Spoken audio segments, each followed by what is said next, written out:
Hi, everyone. Welcome to Whale FM, a platform where we interview the most prominent movers and shakers in the art and the NFT industry today. This is Annissa, and in the next 60 minutes, we'll be talking to our guests about everything and anything art and crypto in the NFT scene, otherwise known as non-fungible tokens. I am utterly and totally psyched to have Urs Fischer, one of the most iconic and talented artists of all time, pushing contemporary art to its limits. Welcome to the show, Urs. I know that you're extremely famous in the traditional world, and so for this small corner of the world that we call NFTs, people need to know what you're doing, and we're going to delve into all the details today. But just to put this into context, can you tell everybody who is Urs Fischer, and what has been your journey, and how did you end up in the crypto art scene? I was born a longer time ago, and I just always enjoyed doing things. Around the time when I was 19, I bought my first computer. And since I was never coming from the coding side of it all, I was just using it to make what you could say artworks that are based on traditional art making. So I tried to make drawings with it, and started with text programs, whatever was available at the time. And as I ventured out throughout my life, I just use whatever I find. I see all the you can use any part of your body, you can use any, including your mind, to make art, or you can use your community to make art. And so that's kind of how the digital file became more and more a part in my practice.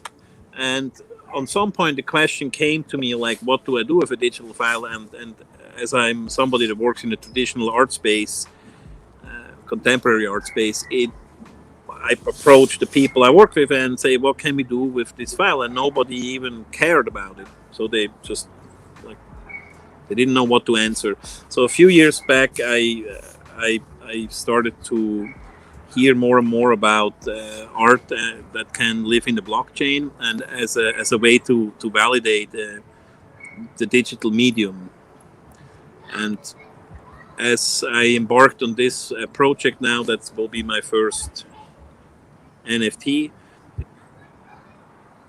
I was not clear about it, that it's going to be that. I was just dealing with three-dimensional sculptures that at the moment I cannot display three-dimensionally except of the experience on a screen or some kind of semi-holographic solutions that are out there. So, but I wanted to kind of preserve, because I always understand these things as three-dimensional as it is when I work with them. So I wanted to find a way to preserve that rather than end up with a rendering of a sculpture.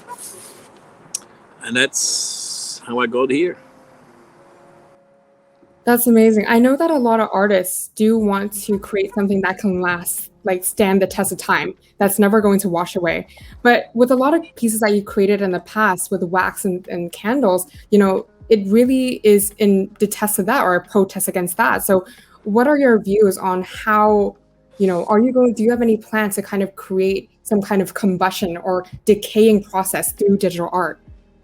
That's a funny idea, because the way I understand, when you make a traditional sculpture, you do your best to, let's say a bronze or whatever, something like that.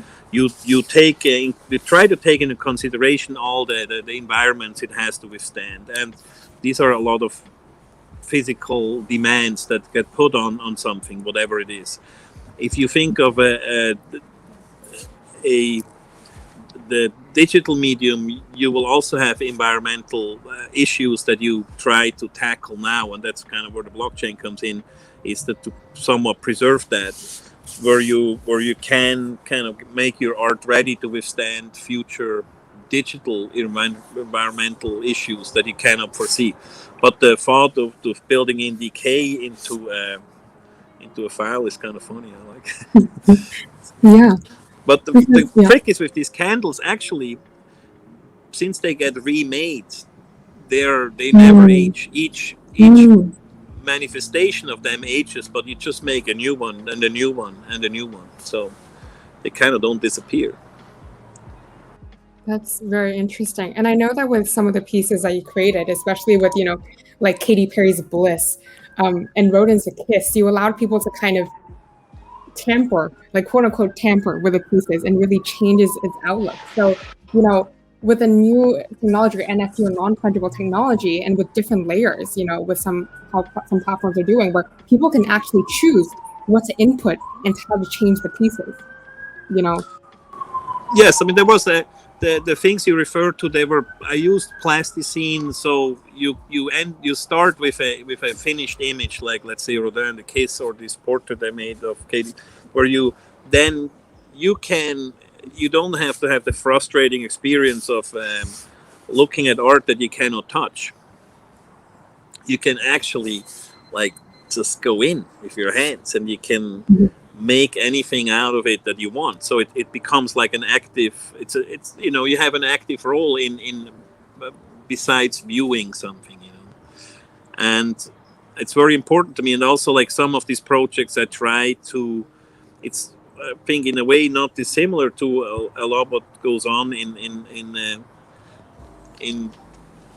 from what I experience in the NFT communities and how art gets seen on show, that there is no gatekeeping in a way. So, like for example, that project you showed before with the Katy Perry, I just ran to the store in downtown Manhattan, and I just put the thing in there, and I didn't announce it in any platform. I just wanted to have the people from the street walk in, and they have to figure out if it's art or not, and they just how they can interact. There was no manual or anything for it, so it became it was kind of like an experiment. Right. Yeah. And, Andy Warhol once said it best, right? Art is what you can get away with. Do you agree with that statement? I wouldn't know what art is really. I'm still looking. But I mean, art is definitely not what they tell you it is. Art is I mean, art is communication.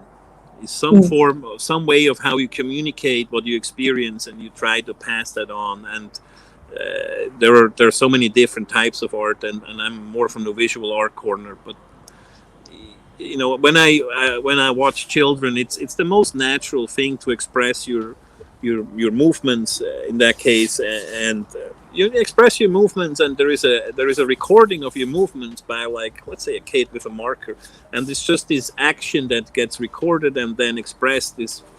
I think that's what it is ultimately. 100%. And when you mention movement, it's very difficult to actually create movement in sculpture, right? In the works that you've done previously. And since like animations or digital art really captures and fully utilizes the experience of crypto art, what new experiments can be done with animations? And have you tampered or worked with that before? Well, I tried to get motion in a lot of things, but it's, as you say, in a tangible world, how do you have something that really moves like a body can move, that doesn't just like kind of rotate or so I tried a fair share of dealing with robotics, which is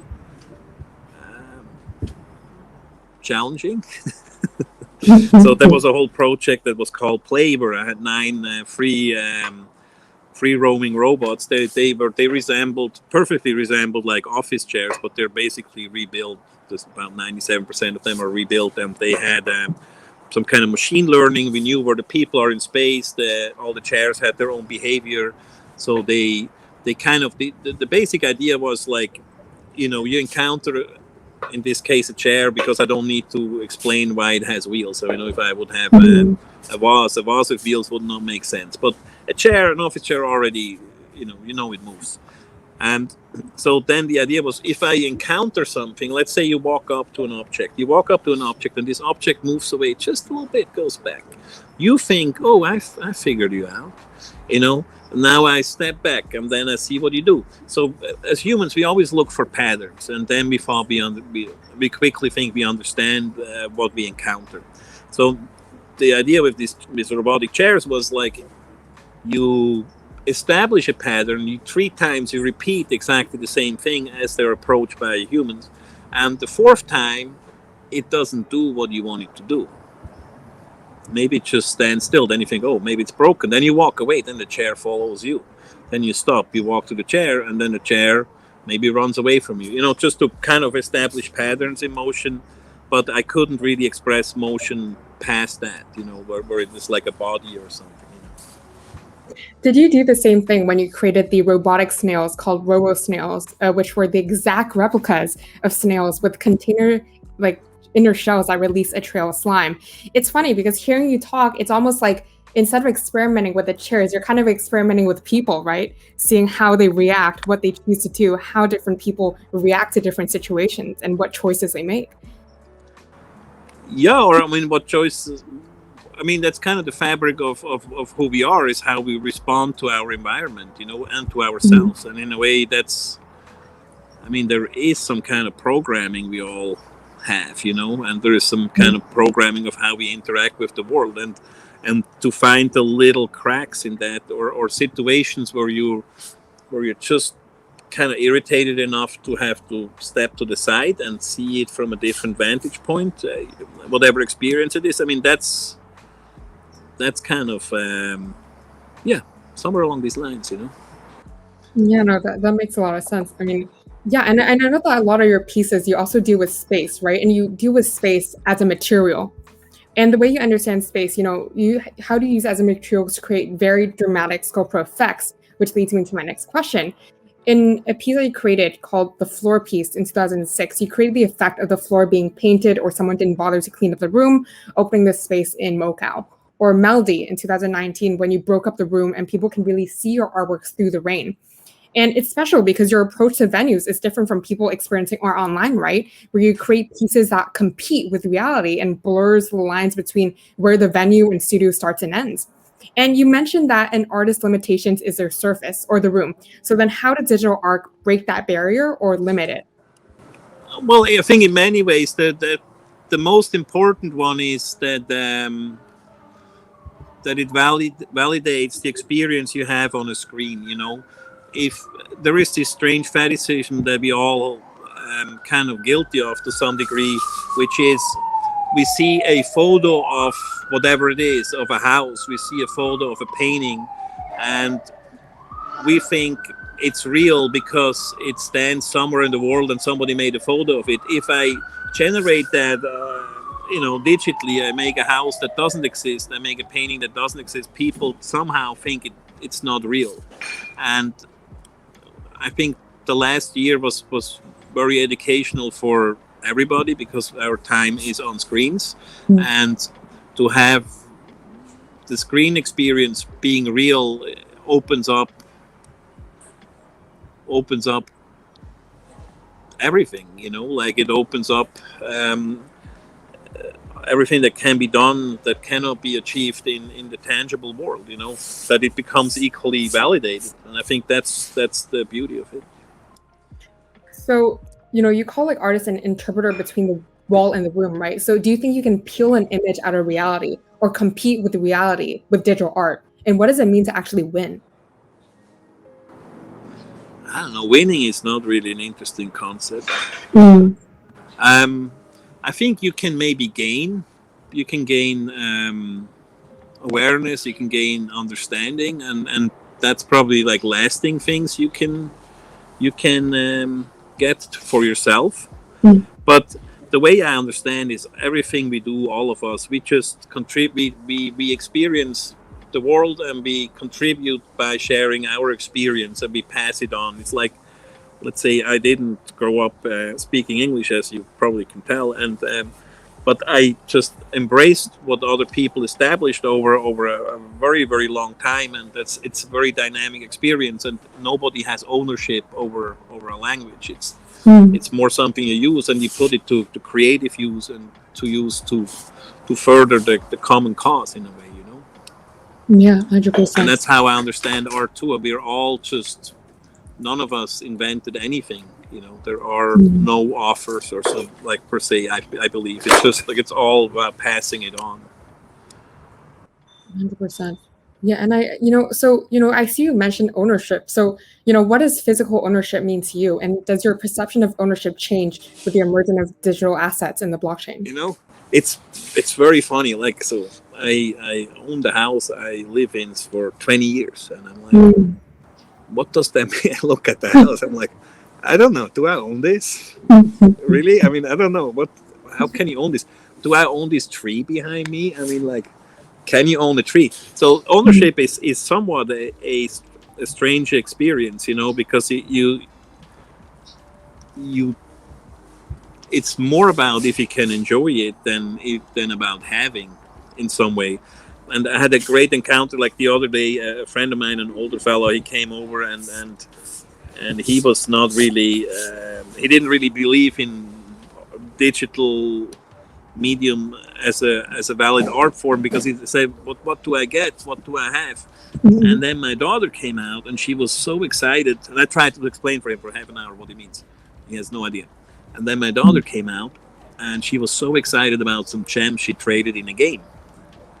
And logically, these gems, I mean, they are in a game, and her enthusiasm about it kind of was much better than me trying to explain it. What ownership is. I think it's an experience, For sure, I agree. And how do you think the metaverse is going to fuse with the tangible or the real world?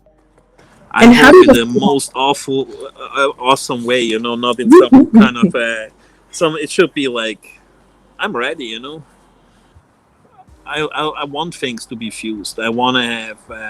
I think of the screen is somewhat like a membrane that separates us still. Like it's like we kind of touch that membrane, but it's still like a window into something. And I really hope that the bridge breaks open, without me wearing like some contraption on my head.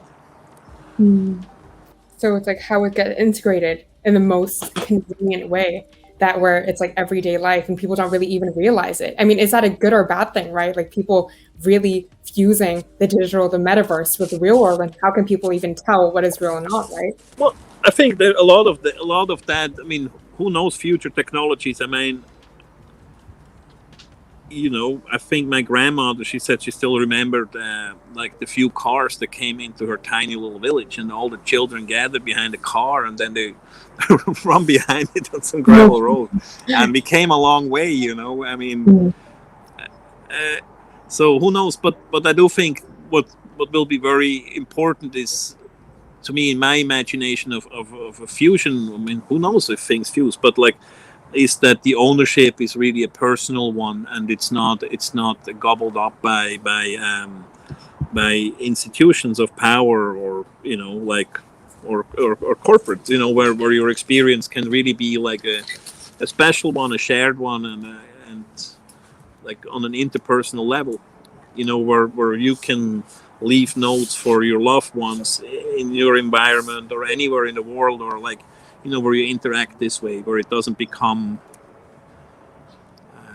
where you're not forced to have one experience. 100%, I agree. And do you think art is kind of like a backward mockery of art history as well? I know that you created, yes. Prisoner is probably the better word, Right. Because I know that you created this piece, The Rape of the Sabine Woman, and in 2011, and how you gave the woman a different role, where this time it's a woman jumping onto the man and she's grabbing hold of the man to kiss him, right? So what does that statement mean to you? Art being now like a backwards mockery of art history. Well, everything is just, everything just becomes in the eye of the beholder. There is no art. There is only art if you're there, and you experience it, and otherwise it is just matter, or now data and matter, or whatever it is, or a book, or a story, or a sound file, or a record.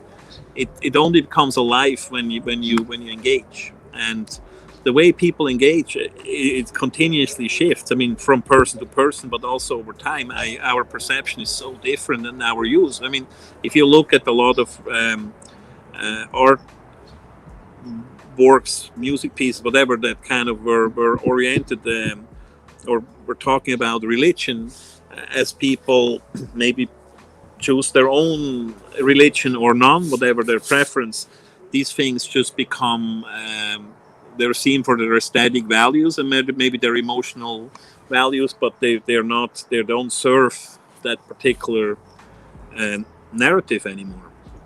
So that we really don't know. It's like it's kind of awesome.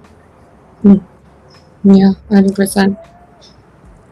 Or if you think of, I mean, I often think of cave art, and that's kind of I try to share my view on this, that I think it's actually not cave art. That's probably where it survived, but it was probably about communication, and it's like almost it's street art, and you could see it's almost like the same you can do with augmented reality, where you leave your marks on nature, or on your environment, and you tell here is good hunting and watch out for the whatever, you communicate and you leave messages.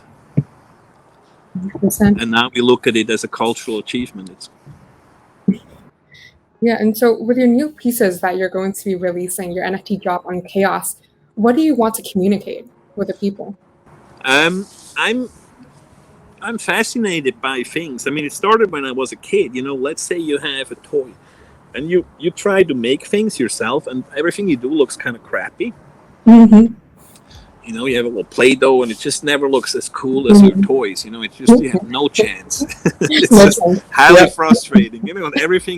And everything else you encounter as a kid, the porcelain plate, it's so perfect, and you always wonder, where does that? At some point, I started thinking, where does all that stuff come from, and like, what is this, and why do we need this? And every year there seems to be an explosion of more things. The bigger the extinction in nature, the more things we come up with. And I mean, like, it's kind of crazy, And it, in some way, it is, instead of talking or trying to express my personal feelings, to just observe everything that's around me, and the absurdity that a lot of that has, once it's like not in its proper context. When you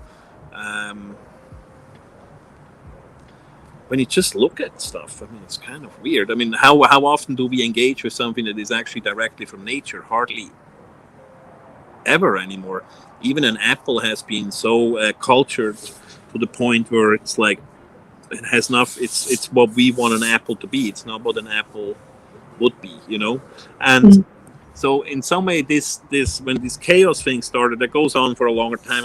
My interest in objects as a reflection or a shadow of who we are. Story of, people of story. Like we want to. Back to the ownership, we want to own things, we want to have things, we think we're better when we have, I don't know what, some things we do need, we're hungry, some things help you, like a blanket, or, cold at night, some, it has all kind of different reasons. But so in a way, there was a big excursion into that. So then at some point I thought, okay, I'd just say I photograph 1,000 objects. So I started photographing, like still lifing 1,000 objects, and that became interesting to look at, but it was also not interesting in a way because these objects didn't have a life. They were not interesting the way I experienced them as a three-dimensional thing.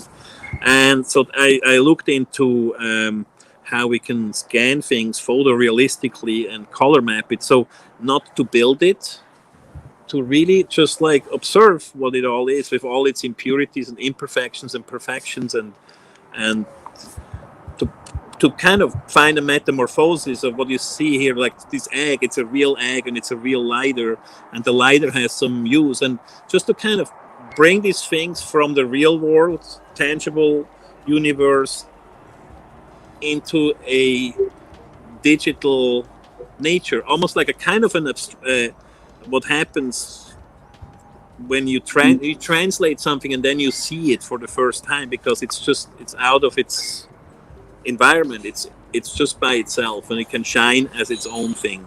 And as I did this, as I had these individual scans, and logically you play with it on the computer, and there was a longer interest I had, and I tried to make some handmade sculptures about 20 years ago, where I made two objects and I tried to fuse them together because they still have physical properties. So I used a saw and I stuck it together, and that came that had its own pre-story that I always think, we understand one thing to be one thing, but somebody else sees a very different thing in the same situation or the same object.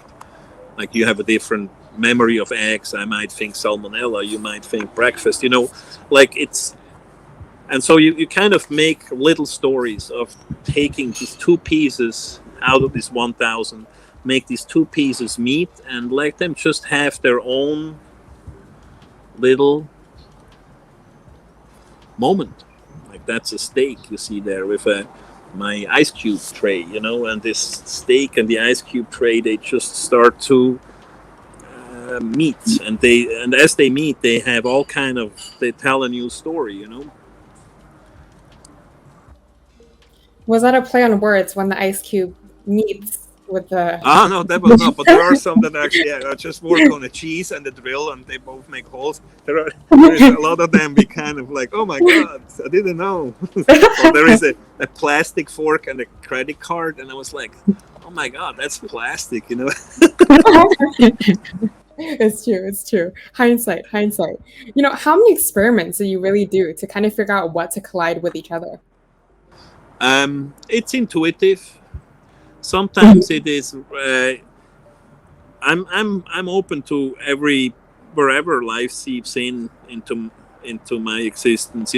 Some of it is just, oh wow, these are cool colors, or that's so wrong, or this makes sense, or it's like and with some objects I have a clear sensual experience. Like we just finished one today that is a violin with a kitchen faucet, and they just kind of move together, and then they kind of counter each other, and then they move, and it's just like it's a kind of almost a weird sensual experience, and other things seem to kind of collide and fight, so it's just like intuitive, basically. Yeah, and when you were speaking about the cavemen and the cave art, it made me think, like, what is the kind of legacy that you would like to kind of imprint on the world with your art? I don't know. I see that's where I also think that a digital imprint on the world that we can only share, that we share between humans, is all that's necessary. We don't need so much, like our material needs to kind of exist, or more than exist, to kind of live. It's way out of whack. I mean, it's crazy, Whenever I'm in an airplane, you look down, you think like, wow, you guys, this is all agriculture, and these are, sorry, I have a little motorcycle here, but like all this agriculture and the streets and the cars. Do we need all of this? Because if you think of the size of a human being, it's not we're kind of not small, but we're also not colossal, and you see the cities we build and everything. So much of it, I do think, could maybe be in a, back to the cave, or could maybe just be a note, could maybe just be a thing we share, and that shares so much better in a metaverse, or in a fused universe, than through that cumbersome stuff we accumulate. It's nuts.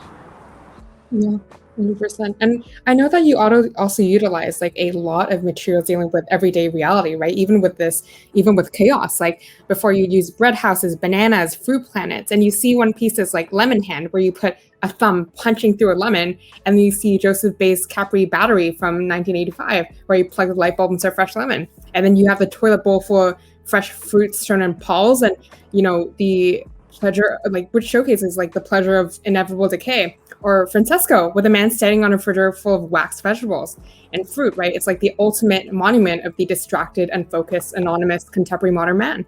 So what does food actually represent? Because in some of your pieces you have apples, but apples are not heroic, right? Like if you think about Adam and Eve taking a bite, or Edvard Munch's scream, it's nothing to be proud of. So do you think food brings back history in its most pathetic awkwardness? No, I just think food looks so awesome. I'm always like shaking my head every day. If you look like the perfection of nature, the intelligence of nature, like how it figured out. First of all, you have a life, and you leave more behind, not more garbage. You leave more behind for others than before you grew, So they leave fertile soil. So you have that. And then the way everything interacts from microbes to the atmosphere to how things grow, and nothing is too confused. You don't have a plant that thinks, I don't know why I grow, or maybe I shouldn't grow, or there's just like all this amazing, this giant machine or whatever it is that kind of works together. And it's so fascinating. And then we build like a fountain pen. I'm gonna say, I'm such a cool guy, I made a fountain pen. It's like, well, maybe you're not that smart, because if I look at this leaf here, besides that it tastes good, look at this leaf, and this is really smart, and that we don't learn more from nature as a way of thinking. I don't mean like aesthetically, like I mean just deeper aesthetics, like of how things work together. And so in that way, I when I look at fruits and stuff from nature, it's just, you can't do it any better. And you look at it and it doesn't look dead, it looks alive. So if I make an apple, it will never look cool. If I, look at this, these are my own lemons here.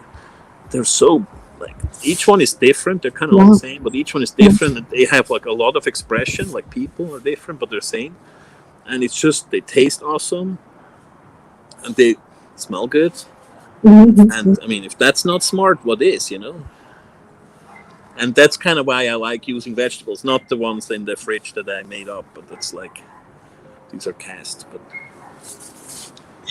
when you created the Rotten Foundation in 998 with a brick wall built on wall of vegetables, were those actual vegetables, or were that's a lot. A friend of mine was a greengrocer, so he just gave me all his leftover vegetables. And then I made a big pile, and then I erected a real brick wall. I didn't know if it works on salad and potatoes and onions, and it's literally it was as a foundation of everything, was this kind of bed of life. Yeah, that thing starts to smell gnarly after about a week or two. Yeah, I was thinking about that. You know what's funny? Is the faster things grow, like the berries, they just get moldy, and the salad is okay. Yeah. The stuff that lasts long, like the potatoes and the onions, you have to wait a few weeks. But if that stuff goes, that's when you want to leave the room, Oh no! How long do you usually put these in the gallery for? Because they might sort of. This one, I mean, it depends on the patience of the that occupies the space. But we had that up for 2 months. In the summer once. That was interesting. Oh my gosh. That must be gnarly. The smell. I guess that's quite all the juice starts to seep out and stuff. It's pretty good, Yeah. Yeah, and I remember, some people, they have this dichotomy between like, oh, this is food waste, but I mean, and so it's not going to be an issue with digital art then, I guess, because there's not going to be that smell and everything. Well, there are a lot of other problems with digital art. I mean, if you're not there so directly, like, okay, you don't finish this banana, so that's food waste. Yes, but I mean, there is a lot of other ways of how we impact the environment. Yeah. That's where digital art has a lot to learn, I think. I agree. And I do think the more digital art there is, the faster solutions will be found, but that needs to be looked at. 100%. Yeah. I mean, after your work with Chaos, right, is there anything specifically you'd like to experiment with digital art that you haven't been able to before? I don't really know. I mean, I'm usually not thinking that far ahead, But it's definitely going to happen, but I try to as I understand, this thing with Chaos, until the capstone piece where all 1,000 objects come out of these 500 pairings and start to move freely. And that will be I'll first show that as a rendering, logically, but I understand in the future, hopefully this can be really in a space, all these 1,000 objects, and you walk through it, I don't know yet. I want to experiment also with this story from one, which was this egg with the lighter to 500. I want to experiment and just play and have fun with the different stories they can tell, and some of it being through regular drops. Some of them I want to find ways of engaging on both sides of the universe, from the metaverse to places near where I live or whatever, or cities or whatever, where you can kind of, that was a mock-up of what I photographed, you see. And if you zoom in, you go to the top zoom thing. Oh. On the top right, you have a zoom. The mouse, you can see that. No, there is a zoom button that says zoom. Top right in purple. Oh, gotcha. Yeah, and then you can zoom in. Nice. You can keep zooming, it keeps going. Keep going. Keep going. And so all these things, I think you can go even deeper inside now. No, I think that's the limit. Well, I'm just getting greedy here. I like seeing the details. So all these things will, I changed a lot of stuff out, but everything will basically move and pass through each other. And I don't know, this is just like, it's kind of interesting, you know. So, but then, you know, with this individual pairs, I try to, you know, I'm looking into showing them in so many different forms, you know, and just explore where digital art can live. I mean, one is definitely, you know, like whatever, be crypto voxel or decentral or all of that, but also I want to bring it into the real space, you know, like just kind of, I don't know, I'll feel it out. It's a journey. Yeah, because I remember you said one of the pieces, it might be like a physical experience, right? And, you know, with everything going on, like with the VR and AR, you know, it's like how, you know, you can really get immersed in that and you can really trick people into believing that they're in the spaces. I remember seeing like people using those like Oculus, and then when they take it off, they just, you know, they're like starstruck. They don't know what's going on because they can't comprehend what's going on, right? Is this reality? What is reality? They can't tell. Yeah, it's a strange. I mean, when you wear it for too long, it's a big gap. Yeah. Mainly when the sound is also covered, and it's like wow. But I mean, I do hope this experience will all be one, you know. So I'm, you know, I look into everything from 100%. Whatever I can find. I mean, I don't know. Yeah, 100%.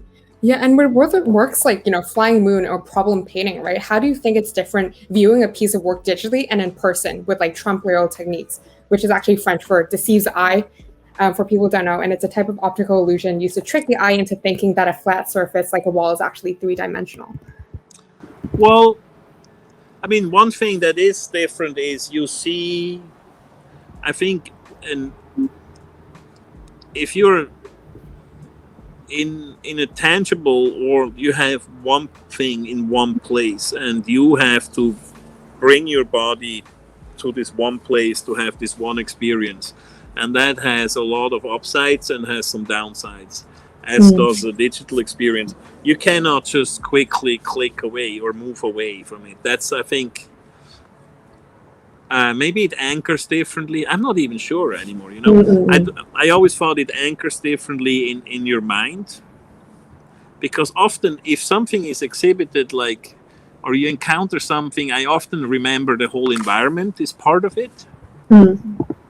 You know, if I eat this kind of fish on a beach somewhere and I'm on vacation, the fish tastes better, you know. It's just like it's a whole experience. And ultimately, I do think like everything lives in our mind or in our memory, and the memory is very inaccurate how we connect stuff, but that's the fun part. And I couldn't tell you really. I wouldn't know. I like both. It's that simple.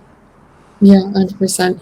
Yeah, how do you think growing up in Switzerland actually influenced your art or how you create art? Because I remember in one of your interviews you mentioned that there's not a lot of hardcore structure or big government structures, and so how does that kind of influence your work? Well, it depends how you relate to your own country. I was never very fond of the place I grew up. I mean, I didn't hate it either. I just didn't feel it's my home. And art making becomes cool because you can make your own world, you know. If you don't like this world, make your own, you know. It's kind of like, it has a bit of that. It's a strange place. There's a good Andy Warhol quote that says, "It's great, it's finished."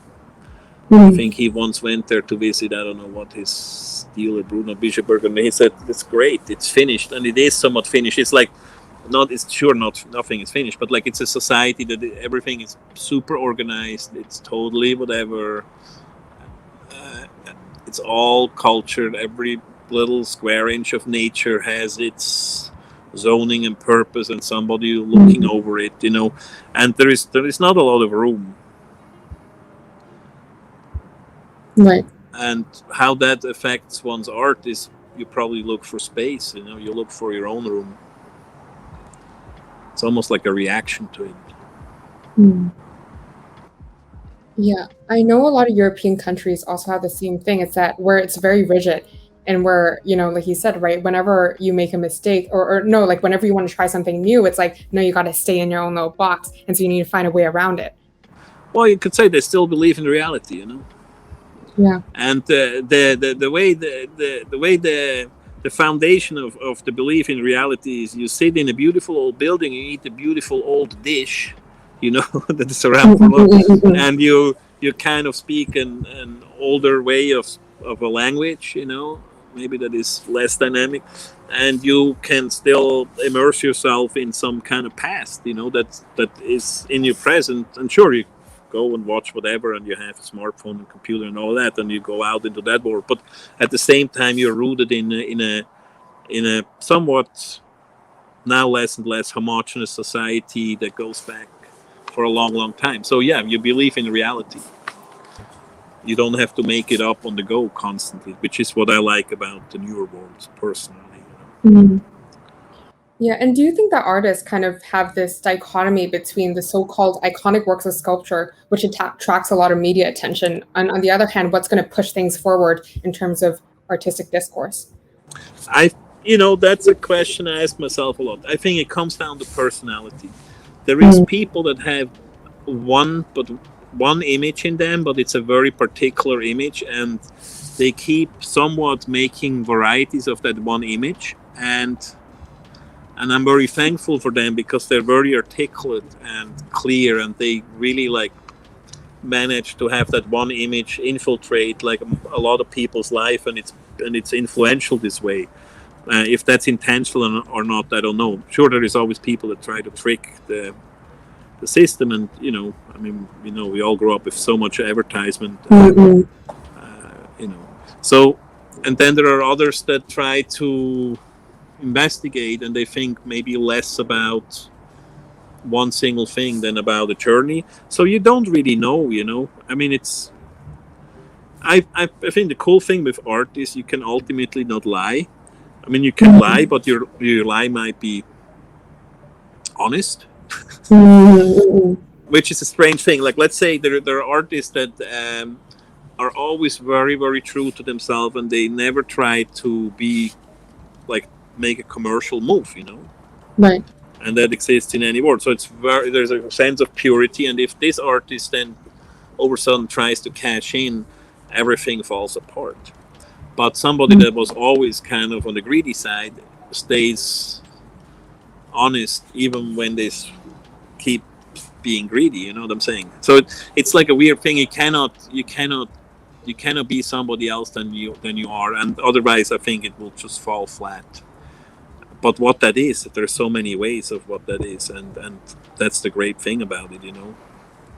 I love commercial art.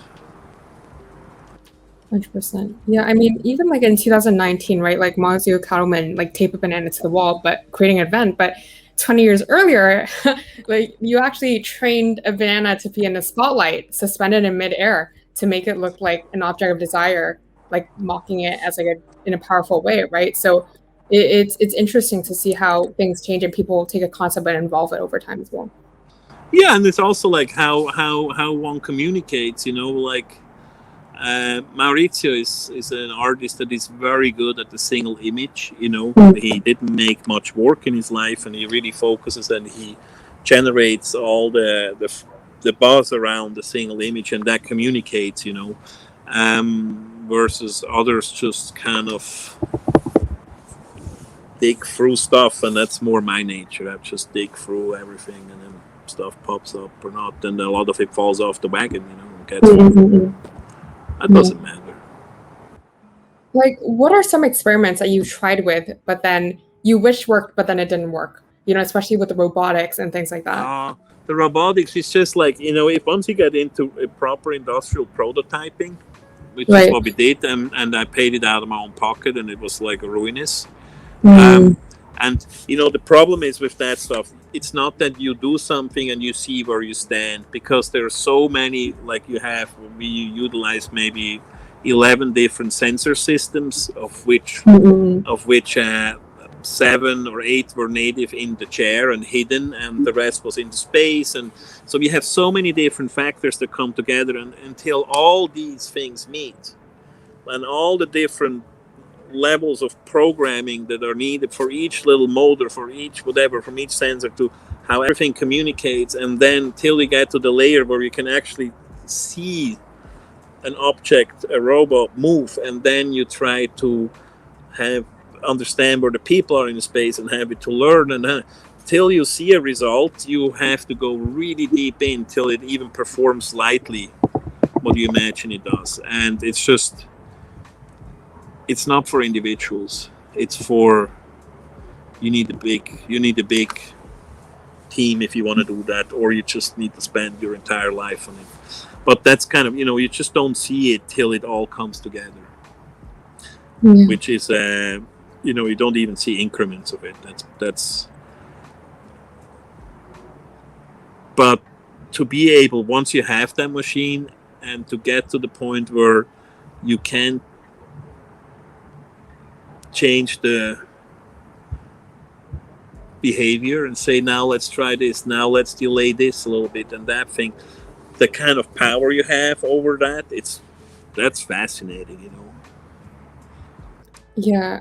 I remember one time you said, like, the most pleasure in creating art is seeing if whether it's going to work or not, which is interesting, because I feel like a lot of people would be like, this must work because I spent so many hours on this, so it must work. You know what I mean? Oh yeah, I know. I share that hope too.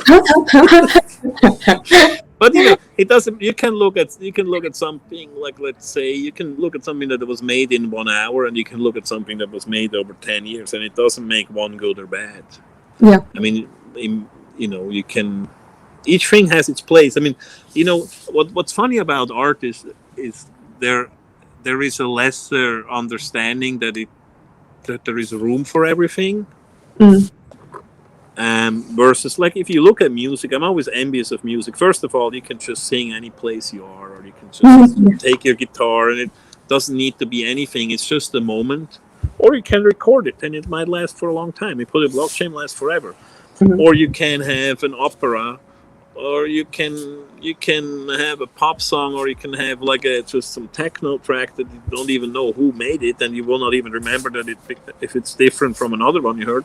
And all of that serves its purpose, has its place, and you can access it at any point you want. You can enjoy most of it live if you want, if you care.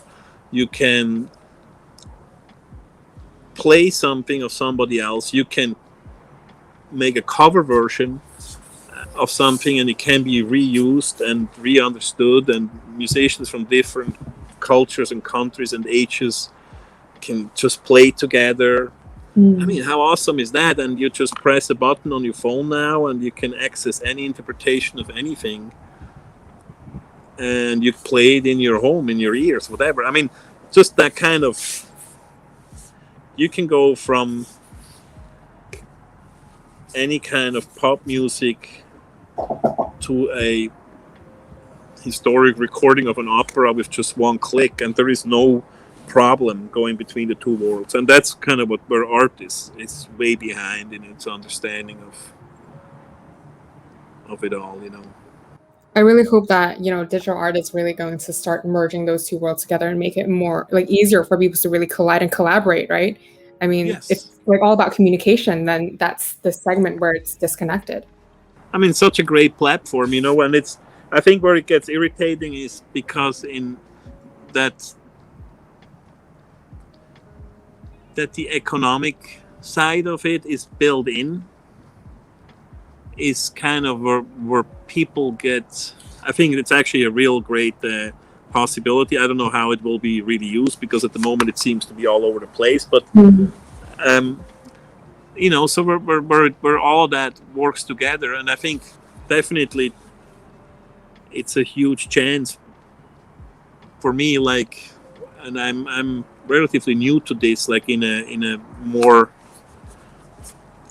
like more deeper way, not just like checking this out, checking that out. But I see such potential about how things can communicate and how they can travel, and how I say it again, the gatekeeping, it's the decentralization, like it just really creates so many different vantage points to look at the story from one way or another way, this and the way to share. And I do hope that if we think of a bridge, I come from a traditional art side, and there are bridge heads built on the other side, and I just hope it all merges. And when the traffic flows over this bridge, it's like the best things can be learned on both sides, and logically the worst ones will too. But like, that there is so much to learn everywhere, basically. 100%. And it's going to be interesting to see the day where you experiment with audio NFTs to incorporate music into it. Have you experimented with the music before in putting it into your artworks? I love music, but it's like I'm shocked at how little I understand of how to make it. You know what I'm saying? It's like, it's just I have a few instruments and I try, and I can make some, but I just have no idea. Like, how would I write a song? Sure, I can write some lyrics and there's some, but how you tie it all together? I'm just so clueless, and it's like shocking. Like and then I talk to musician friends. Oh no, it's so easy. You just do this and this and this. And I was like, then they ask me about art. They say, oh no, it's so easy. Just do it. And you're like, no, I don't know how to do it. I don't know. It's like, it's the same. It's just either you see it, and when you see it, it's totally easy, and so therefore I refrain from using my own music. I mean, other people's music, yeah. Yeah. And I also know that you create like wax figures of your collectors. And I know that, I was listening to an interview, and they don't, in the French, they don't like to use art dealers. And so, art collectors. So, with the new collectors that are going to be collecting your work digitally, will that change? Do you have that inkling on doing the same thing? And why do you create art pieces of your collectors? Well, that was not really, it was never set out to be collectors. That just happened accidentally. Like, the first one was a collector, but it was actually more like a little excursion into like being a man or man around me. And all these men, they have their way of how they carry themselves. They're very serious. They wear a suit. They have this pose, and a lot of them kind of carry a little rock on their head, and that they think is the responsibility to manage everything. And it was just this kind of like figures that are heavy. Most of them are just friends. I think everybody I made a portrait of is a friend, and there is maybe 2 or 3 that happen to collect art, but most of them are artists. But I like your question. I don't know if that translates one-to-one. I don't think that. Maybe, who knows? Maybe somebody else has a better idea, Do they ever know that you're creating a piece based on them, or do they have no idea and one day they just find it? No, totally. This is like collaborative, and that's also uses technology to do a scan and stuff, because there is an awkwardness. If you model something by hand, it looks too much like art, it looks too much like, you do some, it gets a language. I don't like that language necessarily. I mean, it depends what comes out of your own hands, but like, these things were all scanned, and the funny thing is, when you scan people, there is either they do a pose and they're like something for you, but it was always about waiting till they come to their natural place where their body starts to relax and they're pensive. They wait in between, and that's usually the shot that I want. There's a story of Richard Avedon. He made this project called In the American West. I think that was in the end 70s, where he traveled through the United States, through the West, and he photographed all people from all walks of life. And it's a very interesting project, because people were not as aware of camera back then, because to get a picture taken, it's it's still like a little something, and it makes a click, you know. Mhm. So the whole, you see all these people and the way they look and the way they dress and the way they carry themselves. There's just no real awareness of how they communicate, you know. Before we were exposed to a lot of images of ourselves, and so, but even then, he photographed these people, and they had this 8x10-inch camera where you had to click, you know, and he put in these big sheets of film. And what I heard is a story they just loaded the empty sheets first because they knew the people tried to pose as something, and then once they got kind of tired and waited, that's when you put the real film in and you click it. And that's always stuck with me, this idea of that you can, we're not used to this kind of image, but the image of somebody that's just in an off moment where there don't have to be anything, where they don't have to, you know, it's kind of the quietness of you being you, like that kind of thing, you know. Yeah. And I remember one of your pieces, you created like a clock or kind of like this branch, and then it tied to like this candle, and so it kind of slowed people down. Like you can see people obviously like slowing down their tracks because in front of them it's basically the whole concept of time that's written in front of them, because time is really just a social construct, right? It's like what you make of it. And so, you know, you see people kind of having that just written out in front of them and them actually slowing down was very interesting. You know what? Actually, really, these snail robots that looked and moved like real snails at the speed, and this kind of with the feelers and the eyes and whatever it is, because you have to go closer to them because they're small, they're on the floor, and you look at them, and they at first you cannot really see the movement because it's just snail speed. It slows you down. It slows down your heart rate looking at that because it's just so slow, and your whole like perception kind of like has to land. It was a strange experience. And then I remember a moment where two of them passed in front of each other, and that felt so fast because the speed doubled, you know, because they were crossing. It's like, oh my god! And it felt like that little slow moment was like really fast and exciting. It was just like, yeah, time is pretty weird. Yeah, 100%. Well, Urs, thank you so much for answering all of my questions. And it was an absolute pleasure speaking with you, and especially looking at your background. Like it went from night to, from day to night. And so it was beautiful, even seeing that background change. Yeah, I just saw it, like when going from day to night, it was beautiful. But to kind of end this off, what is some advice you would give to people who are looking to come into this space and experiment with contemporary art, with how you kind of built your art career? What space? Just the art space in general, the contemporary art space. I think, you know, best thing is if you have fire in you, walk with the fire, you know, do what you want to do. And there are a lot of educated people out there that will tell you what you should do. And listen to what you want to do, you know, do what you want to do it the way you want to do it. And don't try to be something you're not. It sounds superficial, but I think it is. You know, don't do something you don't want to. If you don't want to write an essay, don't write an essay. You know, just make your stuff. Have fun. Have fun and do your own stuff. Don't do something you don't want to do. I agree. That's good advice. That's sound advice. Well, that being said, Fischer, again, thank you so much for joining us. It was an absolute pleasure. I hope everyone enjoyed this just as much as I did. And I'm sure the space changes so rapidly. We would love to have you again just to speak about your future works and how you really experiment with the digital world as well. Thank you so much. All right. Have an amazing day. Take care. You too. Bye-bye.